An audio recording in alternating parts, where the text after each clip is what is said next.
What's up, everybody? It is 10:30 a.m. in Boise, and this is Dustin Coyle. I'm giving you some intelligent thoughts that I had over the 45 minutes I've been awake so far. And this is the Daily Wager. How about yesterday? The Lakers got crushed. Who would have thought? We barely win our fucking Clippers bet. The Cavs lose, but everything is okay. Somehow I didn't put money on the Cavs. I don't know what the hell happened at the end of the day before I fucking did it. I had a change of heart and didn't put money on them. They got swept by the Bulls. Swept by the Bulls in the season series. Pretty ironic considering the Bulls don't have any players right now. I mean, fucking Mirotic went off for 28 last night. Man, it's 47-27 is the record of the Cavs. Who would have fucking saw that coming? Small recap of last night's games. If Harden wasn't going to play, I would have made money. Portland beat Houston 117-107. Like I said, the Clippers 124. Phoenix 118. Minnesota at home beats the Lakers 119-104. Career high 33 for Ricky Rubes. Chicago at home 99. Cleveland 93. We just talked about that. And the Detroit Pistons 1-point victory at home over Brooklyn 90-89. I guess that's good for both of those teams. Let's move on to today's action. We've got, we'll go start at the 5 o'clock like we normally do. Two teams fighting for their playoff lives. Except only one team is actually fighting for their playoff lives. We got the Indiana Pacers at the Toronto Raptors. Toronto in the 4th spot, just 3 games out of first place right now, which is occupied by Boston. That's pretty damn good for them. And Indiana tied for 7th right now with Miami. After losing 2 straight games, they're a game ahead of the Bulls, so they're going to need this. Let's take a look at the preview button here. So the Pacers are going to be missing Al Jefferson and Glenn Robinson. They just signed Lance Stevenson, but he will not be playing for them. Obviously, Lowry's not going to be playing for the Toronto Raptors. And let's see, anything else that we have. That's pretty much what we're looking at. Let's go take a peek at the spread. Spread live. Toronto, 5.5-point favorites at home. I feel like they're probably going to win the game. Indiana's lost 4 of their last 5. On the road, Toronto, what am I doing? And then with the injuries to their big men, I just think it's going to be pretty difficult for Toronto to keep up with Indiana. Let's take a look at the money line if I can get this to load up. Toronto is a -225. I'm going to take it. I think you should too. It's pretty likely they're going to win the game. Maybe more like a -200, but as I've said before, as long as they win, it doesn't really matter what you spent on the victory. Toronto Raptors, -225. Sounds good to me. All right, the other 5 o'clock game, we have two teams also fighting for their playoff lives. The Nuggets at the Hornets. The Hornets 3 games out of 8th place with about 8 to go. It's not likely they're going to make it unless we see a pretty heavy collapse from a few teams. And Denver now a game and a half out of 8th place due to 5 straight wins by the Portland Blazers. Portland's now just 4 games behind, or I guess they're still just 4 games behind Memphis for the 7th spot. Let's take a look at the preview here. Yeah, it basically looks like everybody is going to be playing here. Mason versus Miles Plumlee might be an additional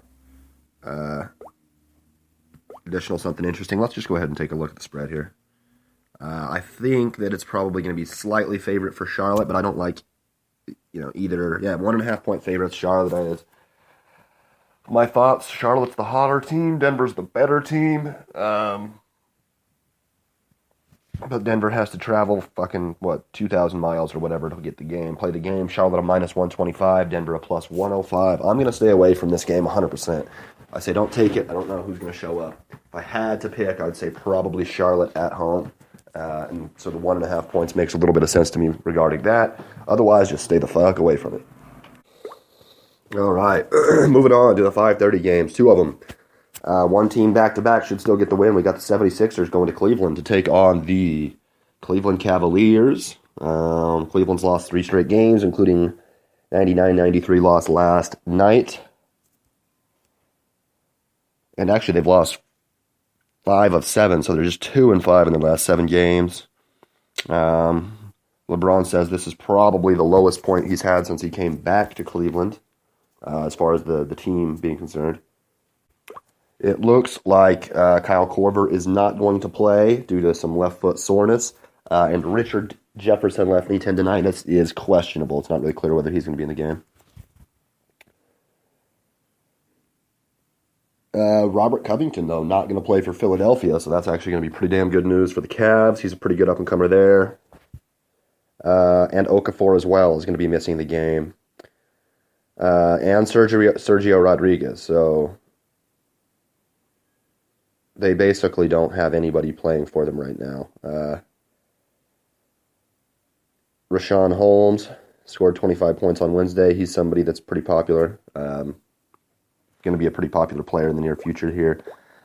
I don't really see how Cleveland loses this game. Let's look at the spread. We have the Cavs minus 9.5 points. I actually think that's pretty good spread. I might even take that 9.5. But since it's not entirely my style and I'm worried about the Cavs being able to score, if they were a higher scoring team, I'd take it. Let's go money line. Cavaliers minus 510. It's a huge number. Plus 415 for the Sixers. But I just don't see it happening. Take the Cavs minus 510. I feel like that's a pretty damn solid borderline guarantee there. Cavs minus 510 at home. All right, we move on. Another big spread, important game, 5:30. The Celtics host the Magic. Both times the Celtics and the Mage have played this year, the Celtics won by 30 points, both locations. 12 straight home wins against the Magic. Won 6 of their last 7 home games. The Magic have lost 3 of their last 4. They blew a 21-point lead against the Thunder. Let's go ahead and take a look at the spread. I imagine it's not going to be close. Spread is minus 11 for the Celtics, which is kind of funny. I think that the Cavaliers spread should be higher than the Celtics spread for this one. But the Celtics are going to win. I could see it go the other way. I really don't even see how the 76ers are going to win that game. But the Celtics minus 650, Orlando plus 500.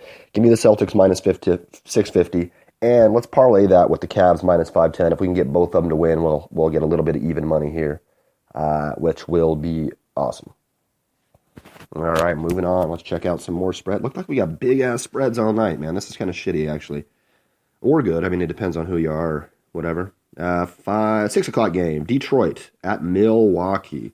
I think Detroit is in 9th in the East. Milwaukee has won a shitload of games straight, like 11 of their last 13. They are now 3 games above 500, and I think they're tied for the 5th spot with Atlanta. Let me take a peek at that real quick. They sure as shit are. Both teams 39 and 36. Both teams won back-to-back games.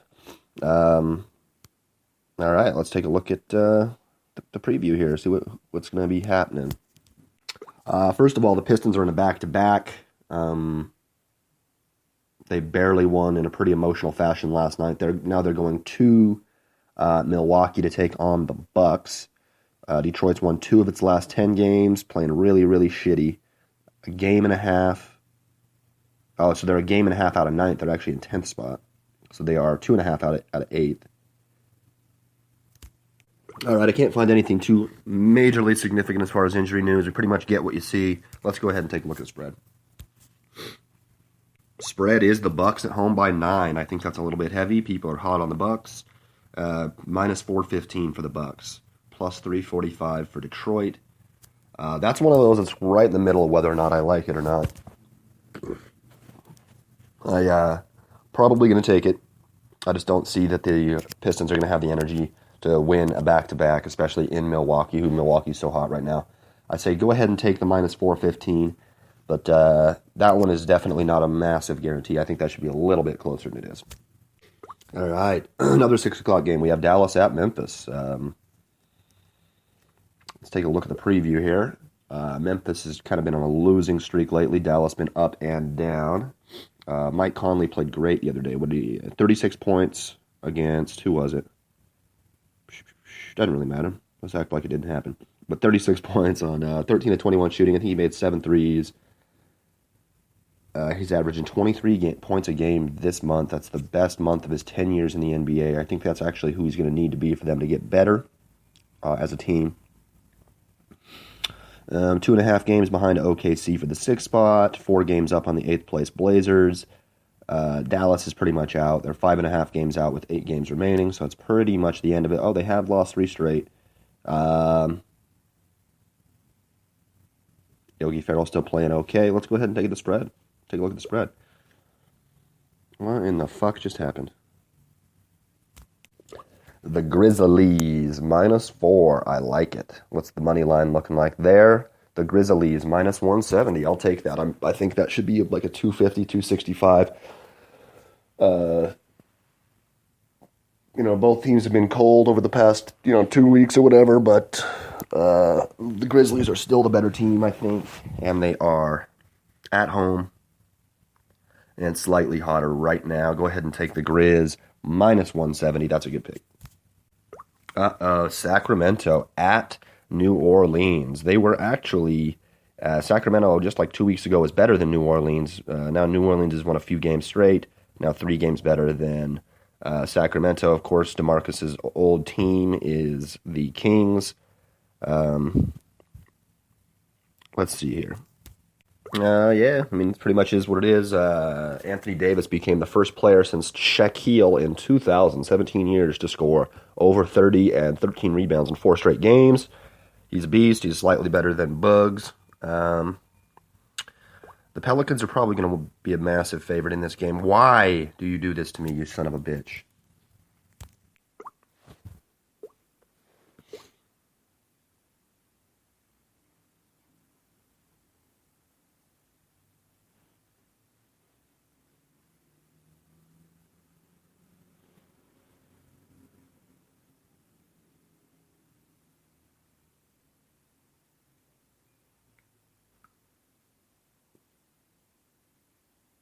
Hmm.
Sorry about that ridiculous pause there, guys. Thought I paused it. My bad. Can't rewind.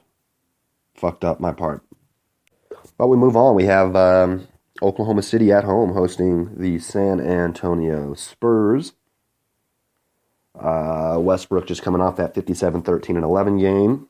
His 38th triple-double of the season. I think that puts him 3 behind Oscar Robertson. Let's see what else we got here.